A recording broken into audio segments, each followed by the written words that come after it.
tu na chuan voinia kan tu sei tu tur kan som don tonga pulal rim ruwa taren thei kan media chairman tu na du to ka tu sei turin lo somang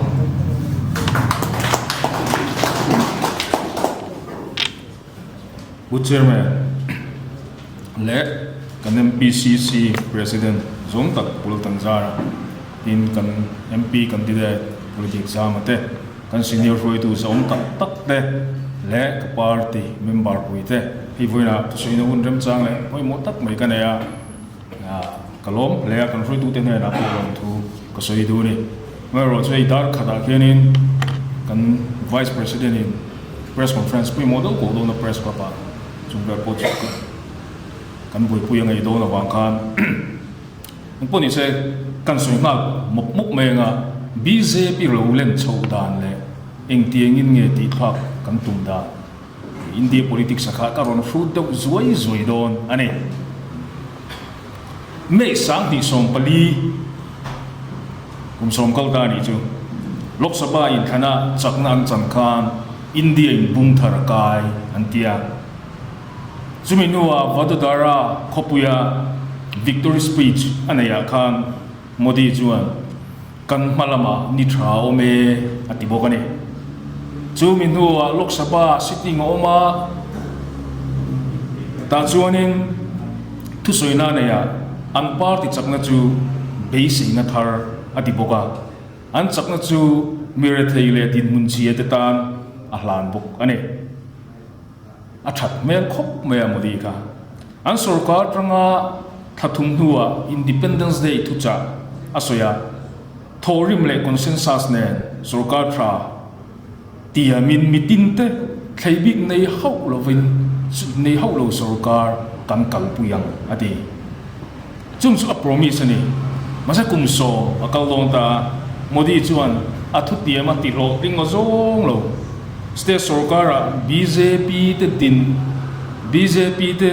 din lo na State Sarkar te chu anam khazela mi puimen ti ta hola ni zala po Delhi Chief Minister mana tula hanam boy me ka ni so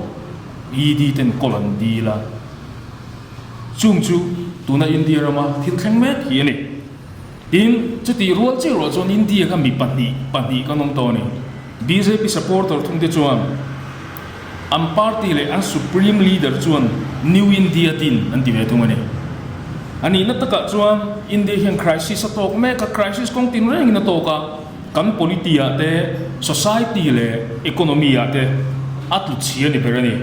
chung chu mu thei na ro awma ma se haider lui tirin kam no kan no mani kumsa na zakwa som ko nuwa India rama below poverty line apun omchun kan thok kan tong me kani sang ni som hi pakat khan India chuan BPL 75 million ani da hang statistics la hi kan an thuk tlat me ni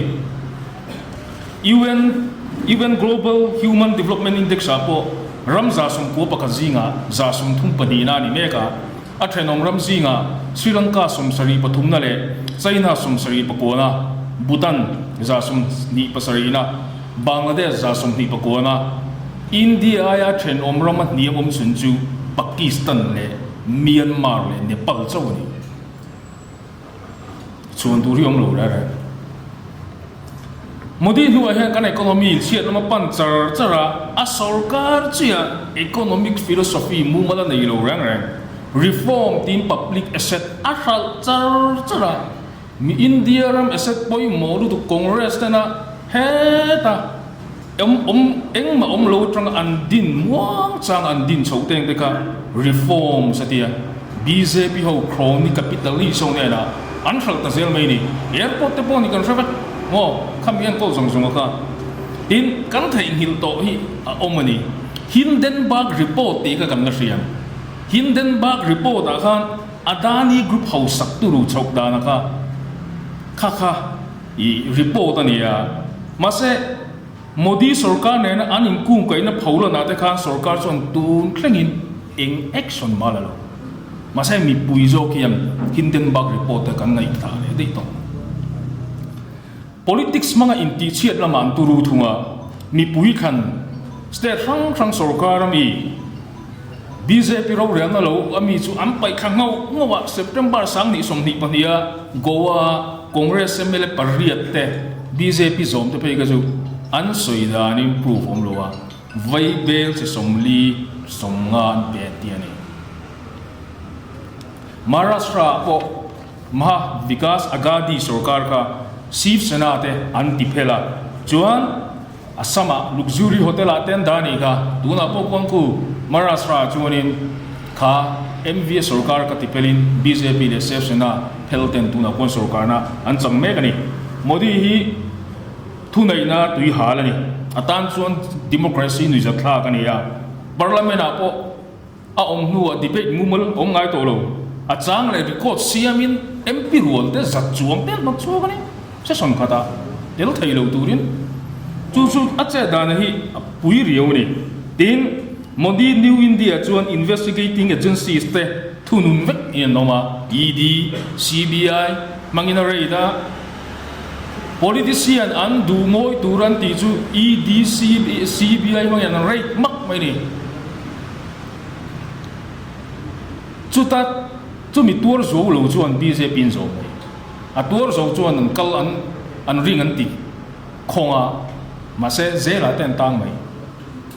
chu India mong da hi ni me ka ni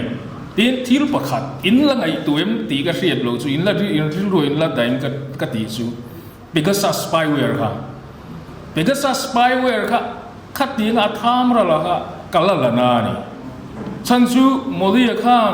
because of spyware mangin journalist te parliamentarian te activist te ayan khani mo ma se chumi tu chon Supreme Court a me ko an kala Supreme Court in committee din ni chung committee din te chuanin thu di kan hai lam thai lo rang a to pa investigation an ne ya sarkar in min tho pui thadu lo te top pe luma ti ni wa han kan soi zui to lo rang tin Modi hian a ma chuan development a ma thaya to mi lo kumin in khanan thurbing lian ber chu sa khuana tok me ni Hindu sa khon tok me ni ruam man na fing du tuk siamin sie tak ngir po kumli kalta an pass to ka kumli nuwa lok sabha in khandona a rules an notify chok vote so na ni BJP da hian mi pui te har sabna an kan issue hi chin felan tum tak lo rang thu nei na so ngeta communal polarization kalpui ba an tumlo tun nai lo ka po an MP Anand Kumar heads chuan House of Parliament Constitution thak danglam turin blue third majority na yanga yati BJP in ama mi mal ngai dan ania party ngai dan ni lo an tivat mas a serious look at it BJP ting leta se chuanin kan constitution hi thak tanglam chu thin chiang ani ram tempulam boi puya Hindu sakhua dana temple sakzo lo chu hon thai lo tini Hindu sakhua yan an pui thiam lo turu palinom sankaracharya ti khang ho khan kan tel thai lo an ti kan tel thai lo an pui thiam ho in kan tel thai lo an ta sang chu kan sakhua ne thil in mil lo bom an tia ma se anan hui ji chu Modi hian temple ka pui thiam po ni loina hong tho an thu nei na le lal na du na chuan an mi ta tel vek to sakhua po rem chang an mang mai an ni le ke ni kan ramai kam pa so le upa te ti ve thei chau ser ran te ti thei chau hi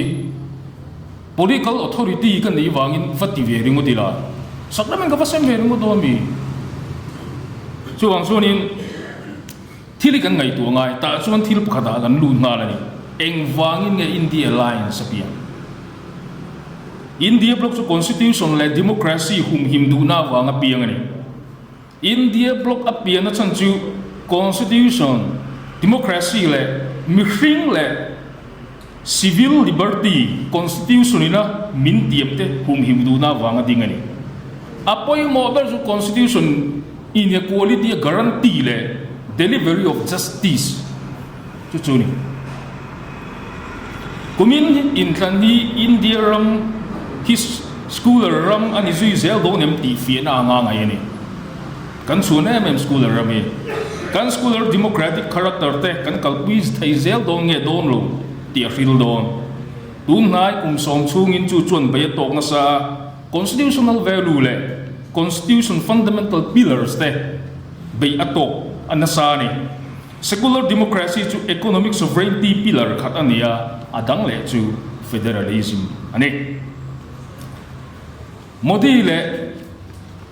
BJP tumber chu an mani ngai nan soi congress book barat ani india ra matanga congress noi bo ni tok mai ni chu chu an tumber ania kumina ko yan kan level playing field ai nang lo poisa kan in nga le lutu poisa kan in nga le lutu resource an nei nga bi ka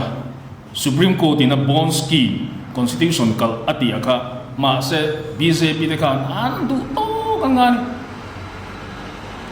cross sing tel ka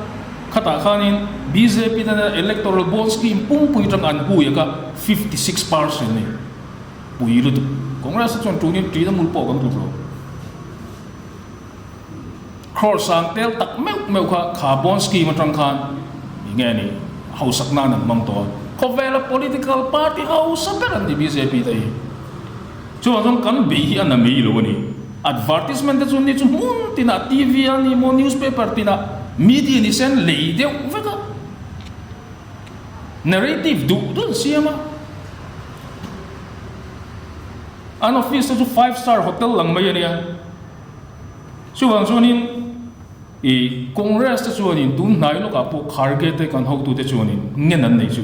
constitutional authority te ne na khongai takin in than hi fel le thiang lim zale ni min hoi ho sakro an ti thot me ni BJP te hi faces din hunan thleng to ring ka ria mase an thleng chi lo kon sen nei ta le ni kumina hian an thak an in thana hian an chaka india ramaro ram nan lek ko ni le nga chuan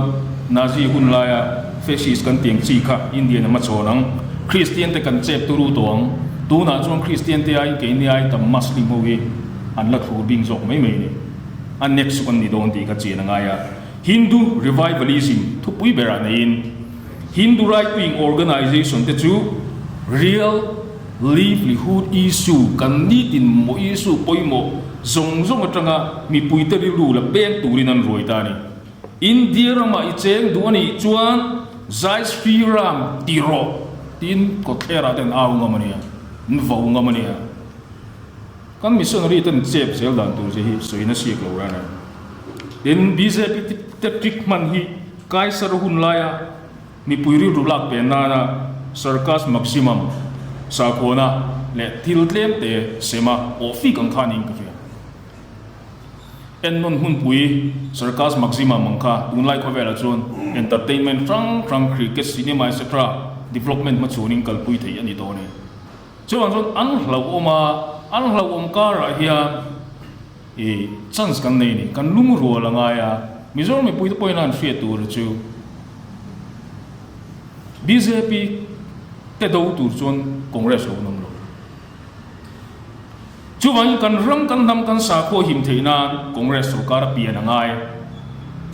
christian ram mizoram anga phe chuan hindu rashtra din tum tu te do da turin congress MP kan nei nge angai ni kalome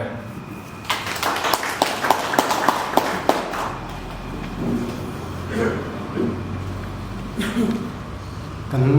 ngai thadon chu mo kan tia to ple ta mai se vo wi om ve